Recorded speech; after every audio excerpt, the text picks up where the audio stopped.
Good morning, friends. Welcome to WordofGord, OBEJournal 2019, number 23. It's been a while, and I've been preoccupied with other things and taking a little vacation from normal schedules. But for the last couple of days, it seemed I could feel the push to get back to this. And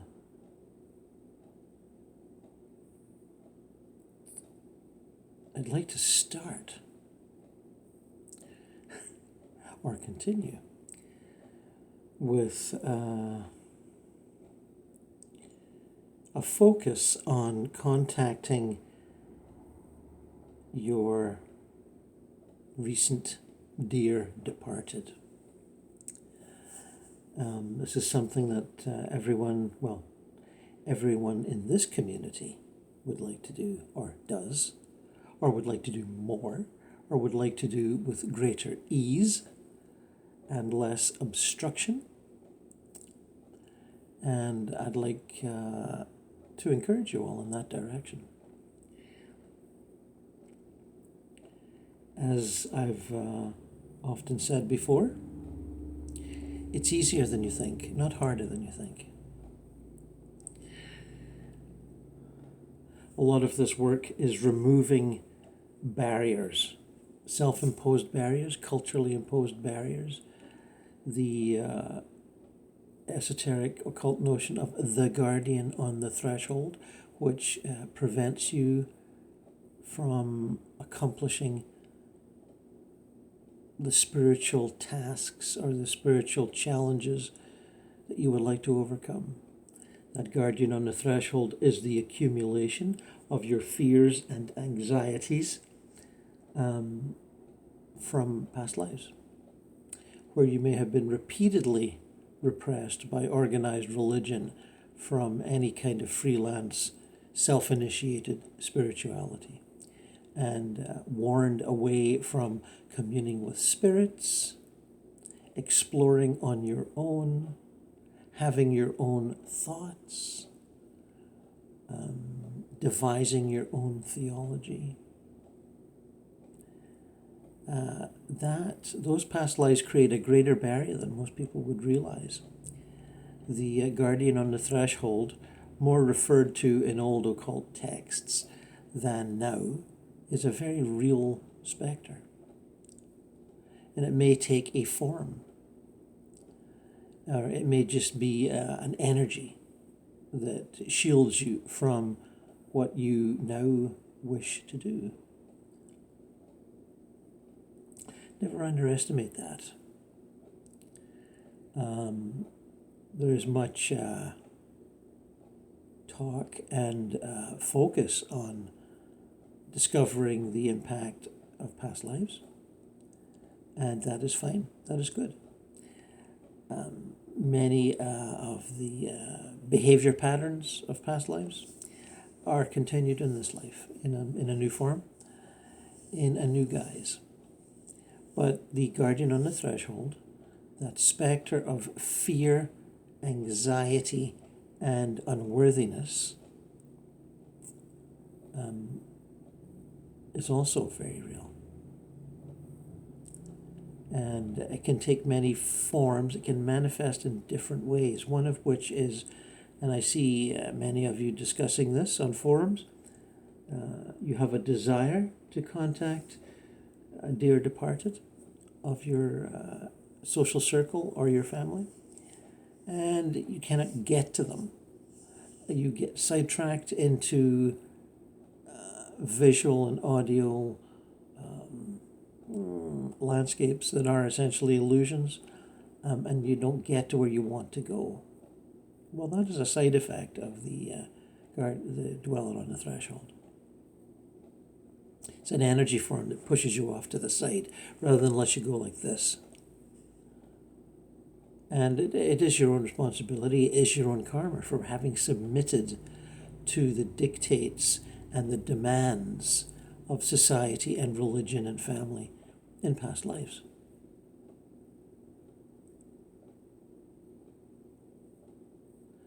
There were many dictates on all levels, not just spiritual. I realized they were on social too, where arranged marriages and sons going into careers that they didn't want to go into, and all that sort of thing. But you were prevented from exploring your own relationship to spirit and God, because your parents or your priest or your pastor would prevent you, would steer you away, would discourage you, would fill you with their demands, their own fears and anxieties for the fate of your soul, which they were sure you would lose if you followed that path. Witchcraft and the whole 9 yards. I think you can see where I'm going with this, but just never underestimate its potency.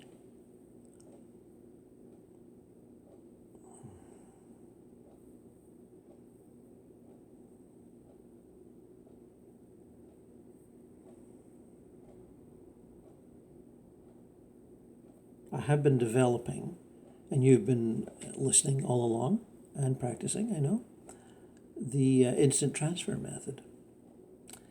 Again, it's for those who are attached to ritualized methods, to binaural beats, to hemisync, and I was myself. And I'm not saying they're useless, they are fine. But all tradition and all in esoteric matters and all previous books and prescribed rituals, whether it's waiting for the vibrations or whatever it is, can be sidestepped. And I encourage you to think positively on these matters. I see many references on the net to people following certain rituals, certain patterns of behavior, certain breathing, certain attitudes. And on one level, it's other people saying, well, this worked for me and it might work for you. And on another level, you have these organizations and groups which have entry requirements and prescribed attitudes and rituals to follow. And they certainly don't mean to be repressive, they mean to be helpful. But the accumulated effect is one of, this is the way to do it. And I see the same in past life regression. I see many writers referring to Michael Newton's methods, because many other regressionists have studied that and replicated. And much lesser mention of other regression pioneers, much less. And it's getting to the point where I think people who are coming to the field fresh are starting to think the Michael Newton method is the only method. And Michael Newton's sort of route and ritual for conducting between life and past life regressions is the only way to do it. And that is definitely not so. There are plenty of other pioneers whose methods are similar but not identical to Michael Newton's, and who do not have expectations and little rules and regulations. The Michael Newton people always talk about certain colors indicating certain levels of attainment in terms of soul age, and you'll find other regressionists talking about that, just the Newton trained ones. So be aware there are schools of thought, and they are starting to impose their attitudes, their rituals, their methods. And I would say in another 20 or 30 years, these will become hardened.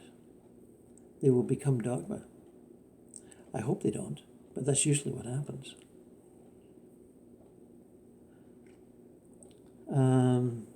So the same with out-of-body experience, the projection of consciousness, as I prefer to call it. There are several ways of projecting your consciousness. I was going to say many, I'll reduce it to several. And one of them, and I'm not saying this is any better than any of the others, it's a method. And I urge you to try it if you're being frustrated by longer, more complex methods that are seeming to be failing you. Because as you practice these other methods and get frustrated through lack of accomplishment, your own frustration builds a wall, an energetic wall that gets harder and harder to get around. And you fall back on your unworthiness, your sense of your own inability, and projecting sort of kind of hero worship onto the pioneers that you're studying. I see this happening with Robert Monroe a lot. Rather than doing their own work, people are falling back on Robert Monroe and Seth, if he give a channeled example. And while these can be reassurances that the path is still open, it does breed a kind of hero worship, which is not healthy in the long run for your own accomplishments.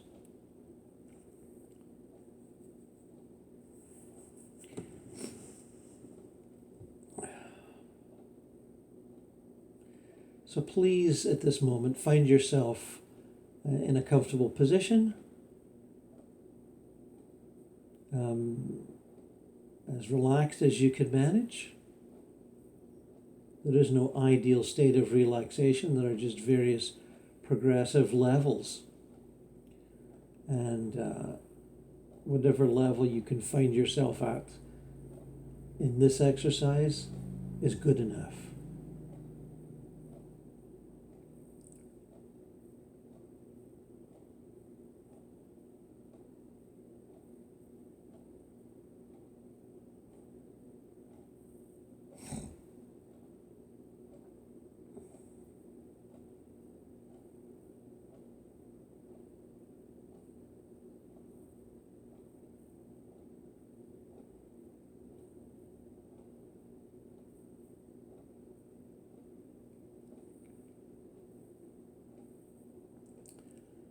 You can now put out a request for any and all spirit guides who are connected to you in this incarnation to stand by to assist.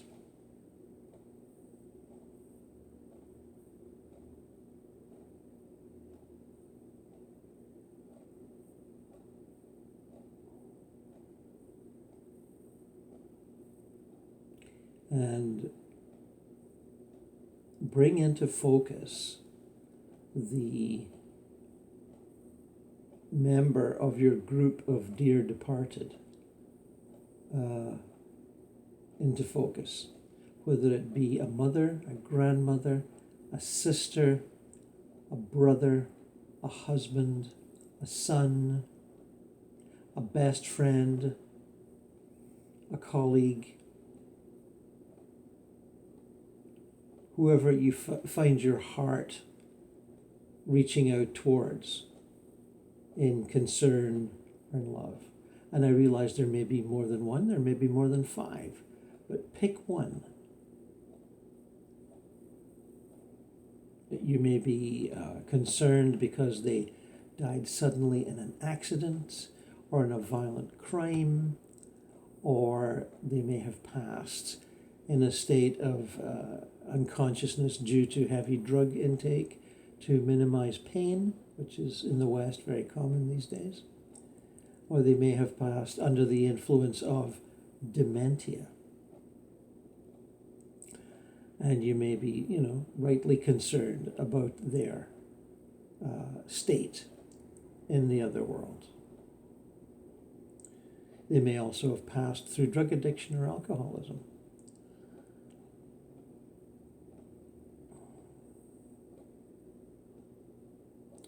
So focus on that one member of your group of dear departed, and anyone you like, but I think it's good to focus on one. Bring their image into consciousness.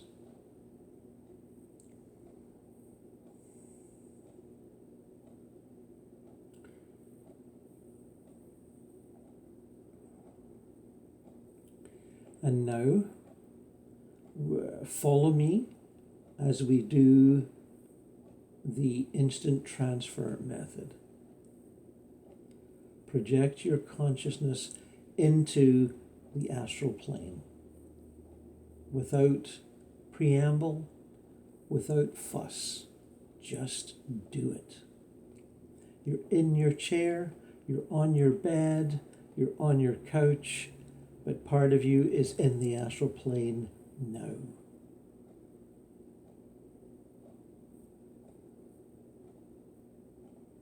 Just as the higher self, the monad, can project many, as we call them, divine sparks into the world of space and time as human beings or as beings on other planets, you can project a part of your consciousness into the astral plane. Eventually, you'll be able to project many parts of your consciousness. But right now, we're just focusing on one.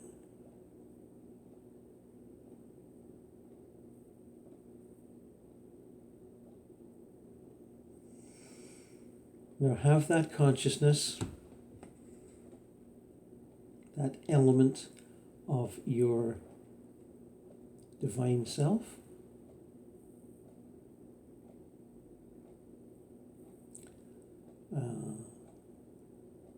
seek contact with that dear departed that you have been focusing on.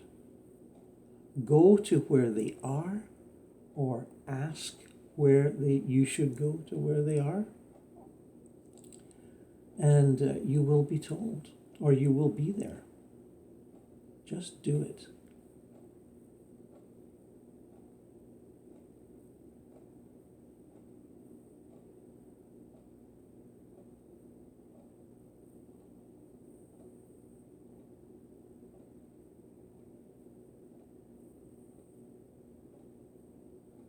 When you're there, in the vicinity, the close vicinity of this spirit, this discarnate departed,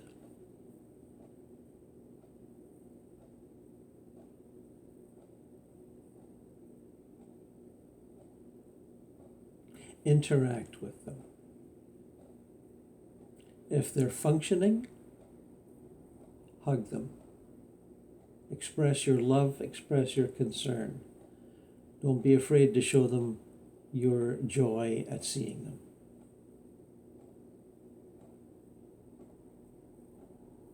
If they are somehow in a hospital or rest and recuperation situation, through not instantly recovering from their passing, as a woman was last night when I was making a contact for a client,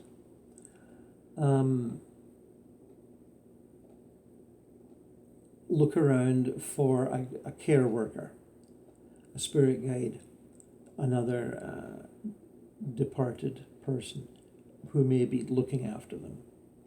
There are many who are in states of unconsciousness as they recover from the trauma of their passing, or the how shall we say, the difficulties of drugs and dementias, which, as we know, are reasonably common these days.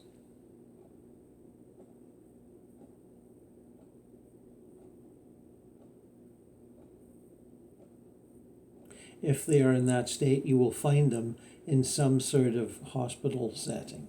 Maybe a small hospital, it may be a big hospital. There are plenty of them on the astral plane because there are plenty of damaged spirits in recovery.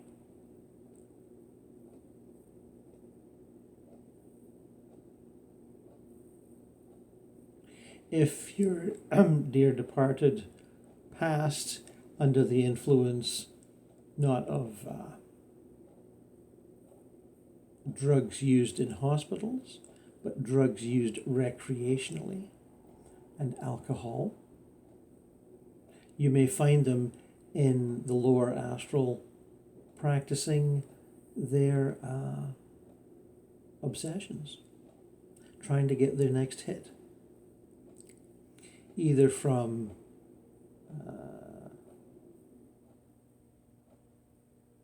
humans still alive and in that lifestyle, or other departed spirits in the lower astral areas where there's quite a bit of that going on. There are, crack houses and drug dens and all the rest of it. And you may find yourself there. And if you do, be strong. You are a being of light, and you cannot be hurt by a short visit to such a place.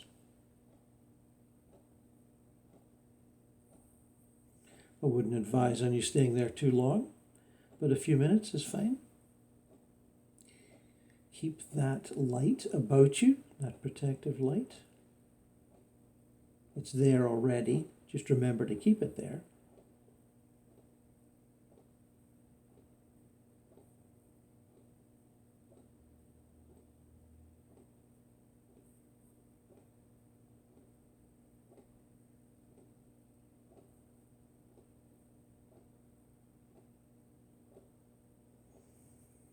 And so, friends, pursue your interaction.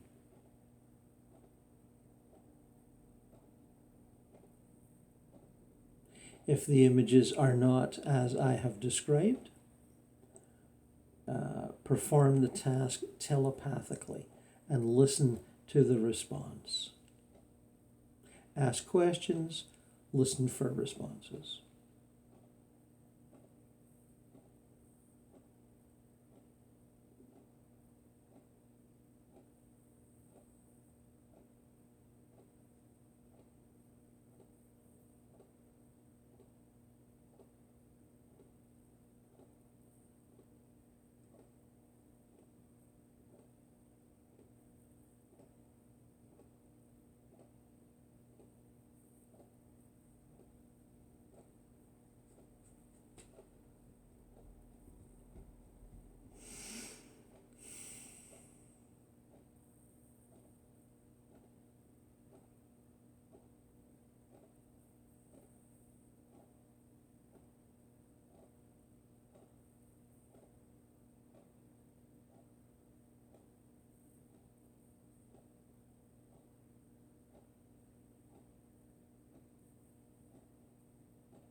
Well, friends, I hope that was productive for you.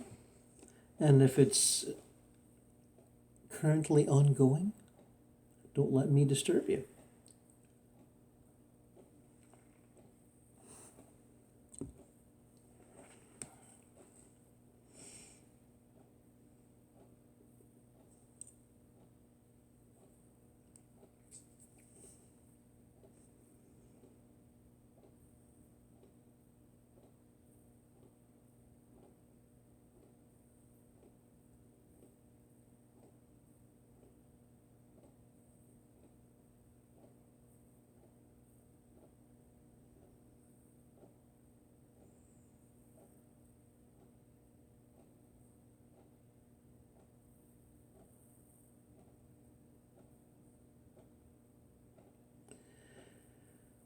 So, if you feel like you have completed your interaction to your satisfaction, draw yourself back into the body.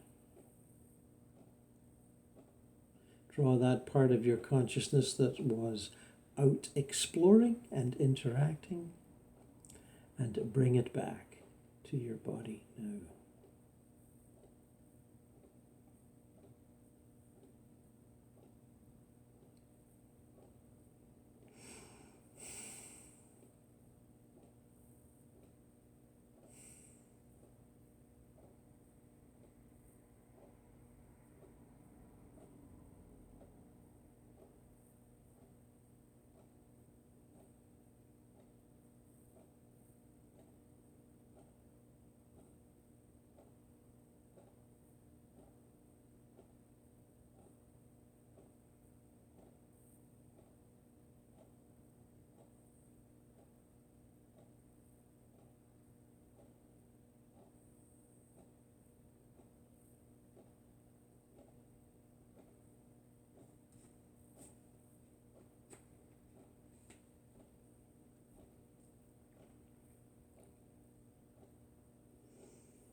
Now, we have some time to consider what has happened, and I encourage you to do so. Make notes if you want, or just strengthen your memory and allow it to seep into your core. The interaction may have been brief, but it happened. And we just need to remember that it happened.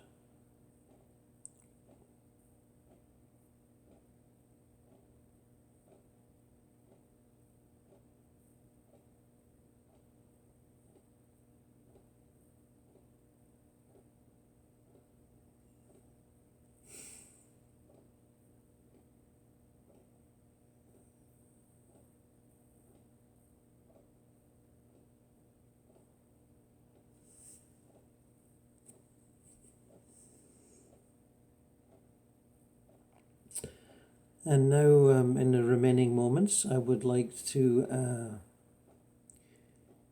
try out a contact with Christopher Hitchens, who has been passed over for quite some time now and has overcome his materialist reluctance to and has embraced a life in the afterlife.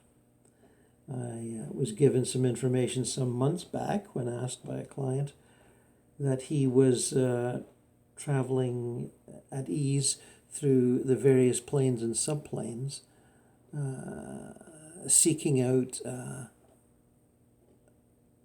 souls with limited belief systems and challenging them on it, and giving talks, and similar to what he was doing here. He was always a speaker who challenged the thought processes and attitudes and assumptions of those he was addressing. And he seems to have continued that on the astral planes, where there are many entrenched belief systems that, while keeping people in a comfort zone, prevent them from moving on and expanding. And he very quickly realized that. He went through it himself, and it was given to me as a chunk of information, not a contact, that he was enjoying this activity now, or then. This would be 3 or 4 months ago. So someone has asked about another contact with Hitchens, or Hitch, as some people like to call him. And I have sought him out, and at least I've certainly got an image and a presence. And he's, I'm passing along the info that this client asked to be transferred to him. And he's saying, yes, I'd be happy to. And although I have been amused and preoccupied with the many communities on these spirit worlds, and how they continue, as they did on Earth, to limit their thought processes to what is comfortable and familiar. I still take an interest on what's going on planet Earth. And yes, as your question illustrates, the increase in narrow-minded, ambitious, repressive,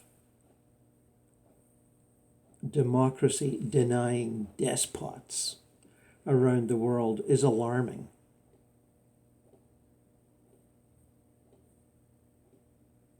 And it seems to me they are all riding the wave of nationalism, jingoistic nationalism. And this wave has been brought about by the earlier surge of compassion for the underprivileged, the repressed, the starved, the beaten, the armies of refugees escaping punishment.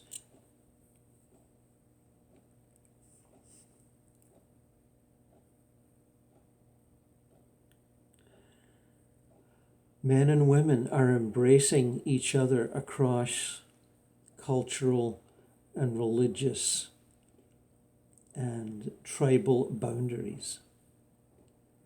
But the reaction to this amongst those who fear this bonding and who fail to pluck up the nerve to participate is producing waves of protectionist nationalism around the planet. And any of you who follow the daily news will know of what I speak. You can see it in several countries quite prominently. This desire to fence off the foreigner, to eliminate the cultural influences other than those traditionally associated with that country. Let us not be mixed, it says. Let us preserve our isolation, because our isolation is holy and sacred and so much better than anyone else's.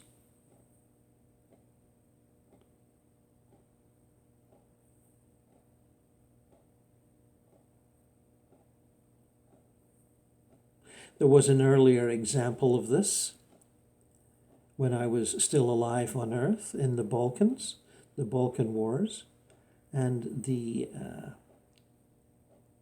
despots and dictators willing to harness the nationalistic and tribal fervors of the various groups in the Balkans and make themselves into power mongers and promote wars that would raise the bloodlust of the various tribes and keep them fighting and keep them in power. What you see around you now is very similar, at least as far as I'm concerned, it's similar. I can't see how anyone could deny the comparison.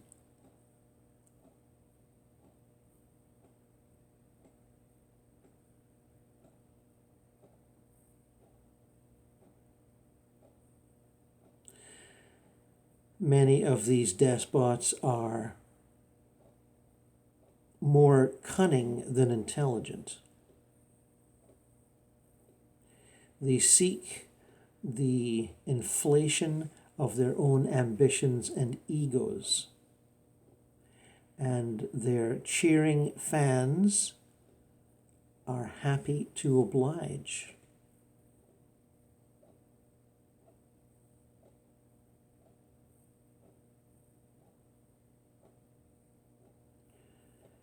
They seek to preserve the preservation. Oh, Christopher Hitchens wouldn't say that. That's Gordon. They seek to preserve the old ways, whether the old ways are any good or not. And I'm saying to Christopher, or Hitch, if you like to be called Hitch. No, I don't mind, he says. Someone has asked what he thinks of Trump, and he's saying, well, he's the worst example of what I'm outlining. He is the king of deceit and narrow-minded stupidity. Are you sure about that, Hitch, I'm saying? Oh, I'm sure, he says.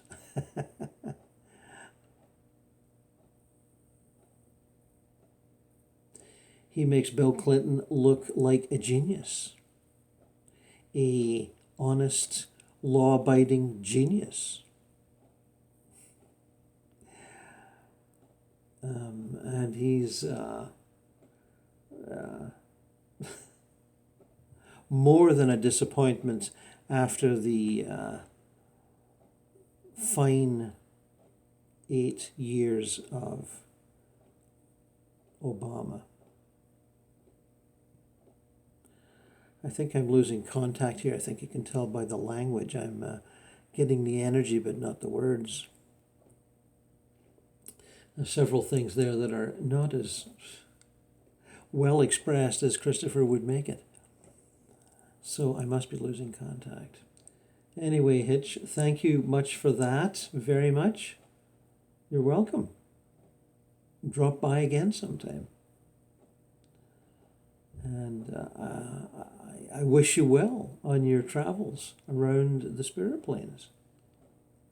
Thank you. I'm finding a new life here in this new world. A new life with purpose and productivity. A new life with challenge and fulfillment. A new life with pleasure and joy.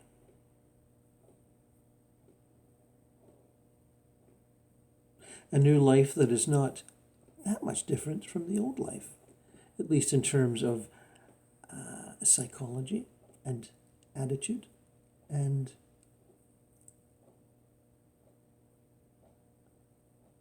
goals very narrowly defined.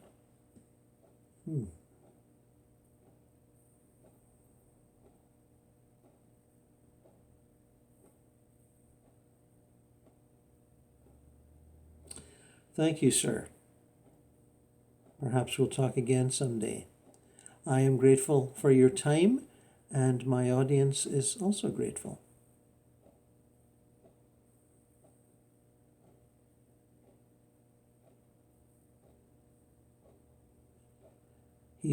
Christopher saying, I only wish more would be interested. The disconnect between your world and my world is profound. And he's also saying, but as I point the finger, I realize I, in my former life, was part of the problem. Only now am I part of the solution.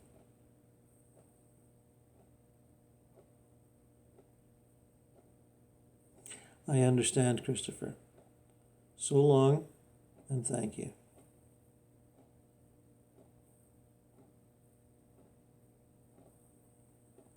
Well, friends, that was a treat, and I thank you for your attention and commitment. And so long until next time.